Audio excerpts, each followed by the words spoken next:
With increasing CO2 emissions around the globe, toughening environmental regulations, and reductions in cost, biofuels now, for the first time ever, are starting to look like a viable option to compete with traditional fuels.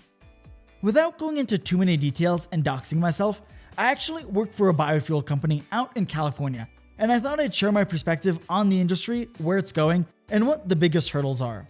Don't forget to subscribe so you never miss an upload, and let's jump in.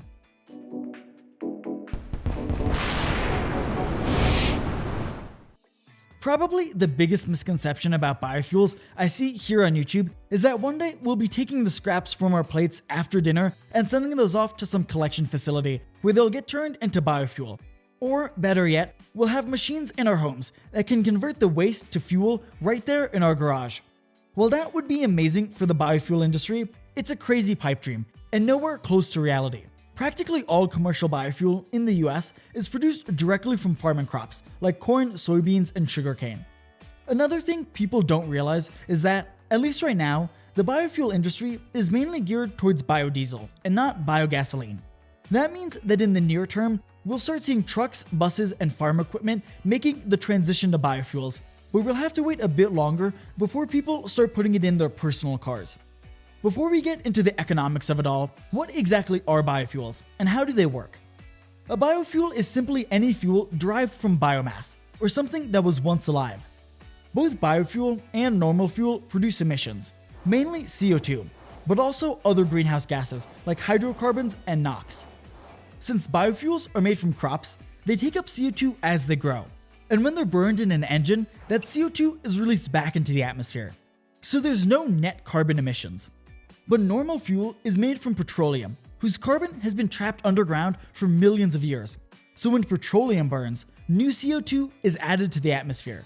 But most commercial biofuel isn't pure biofuel. To best take advantage of current tax incentives, it's usually mixed into traditional fuel. B20 is one of the most common biofuels, and it's made from 20% biofuel and 80% normal diesel. And because of some interesting chemistry, adding 20% biofuel actually has an outsized effect, reducing emissions by more than just 20% by making the fuel burn more cleanly. Probably the biggest and most obvious hurdle for the biofuel market is cost. Modern diesel fuel has been around for a little over 100 years, and in that time, the production pipeline has been highly optimized and scaled for profitability. The efficiency and scale of this pipeline are especially important because the fuel industry runs on crazy thin margins. On average, fuel retailers only make 2 cents of profit per gallon of fuel. That means when you fill up your Subaru, they're not even making half a dollar. As a side note, gas stations are like movie theaters. They don't make their money on their main products, but on all the food and treats they sell you. What's worse than the low margins is the crazy high startup cost. In 2013, American fuel company Ineos Bio opened up the first commercial-scale advanced biofuel plant in the US. The plant could produce 8 million gallons of fuel a year, at a cost of $130 million and 3.5 years to build. That means, on the free market, a biofuel refinery plant would take decades to recoup their initial investment. And this keeps the big dollar investment firms away, especially in the last decade as they focus on fast-growing tech companies. The high upfront costs and low margins have made it hard for most biofuel companies to find external financing. On top of that, in a free market, at current scales, biofuel is more expensive to produce than traditional fuel. Luckily for refineries, they don't have to compete in a free market. The US Internal Revenue Code 6426 provides generous tax credits for biofuel producers that helps them compete on an even playing field. But this is a fairly new development. Only in the last year or two, with reductions in costs from scaling and more efficient production, and increased profit from subsidies and tax incentives, has biodiesel been able to achieve cost parity with normal diesel. But even with cost parity, many companies are reluctant to swap over their supply chains. This is where biofuel's last advantage comes into play. In recent years, some states, mainly California, have toughened their emissions regulations, requiring fewer emissions and cleaner burning fuel. Starting January 1st of this year, several public transportation networks were required to maintain a certain percentage of biofuel usage across their fleet. Unsurprisingly, these new laws are why the biofuel industry is focused on California. And the sudden demand for biofuel has created problems for some transportation agencies, as they've struggled to find enough suppliers who could produce in large enough quantities for them. So that's where we're at now. But where are we going? Well, we're in a weird place with biofuel, similar to where renewable energy was a decade ago.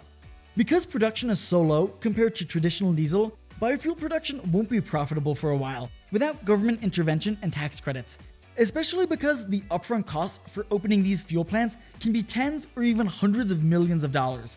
But the hope is that, just like with renewable energies, that when the government subsidizes the initial growth, eventually they can reach profitability as they scale. The Department of Energy, on a mission to reduce foreign energy dependence, has also awarded tens of millions of dollars in research grants to study potentially new biofuels with greater emissions reductions, or that can be made from things that are currently seen as waste products, rather than being made from crops we would otherwise eat. The company I work for has actually been awarded a few of these grants, studying alternative sourcing for biofuels. One problem, however, is the comparison between public money and private money. While it isn't too difficult to get a grant from the government if you have a halfway decent idea, it can be really hard to get any kind of private funding. California, where most of the biofuel economy is governed by the investors in Silicon Valley, and they like making a quick buck. With their low margins and high upfront costs, it's pretty hard to secure any of this private funding.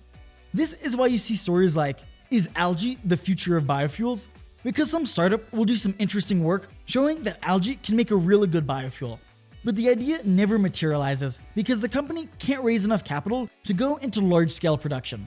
Also, with increased oil drilling and fracking in the last decade, oil prices have fallen more than a third since their highs in 2012.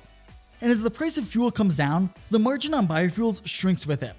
In fact, even with tax credits, last year many fuel ethanol plants had to shut down or cut production, as the rising cost of corn destroyed their margins, down to multi-year lows of only 3.5 cents per gallon. That meant these factories were barely making $1 of profit per ton of fuel they made. So yeah, very low margins. Especially with the investment economy likely set to decrease in the near future, biofuels have a tough road ahead of them. And until other states follow suit and mandate biofuel use, the industry will continue to struggle to get off the ground. I hope you enjoyed getting smarter with us today. This was a bit of a special episode since it's directly related to my background. If you liked the video, consider watching the one tagged in the outro on 6 ways we can remove CO2 from the air. And remember, there is always more to learn.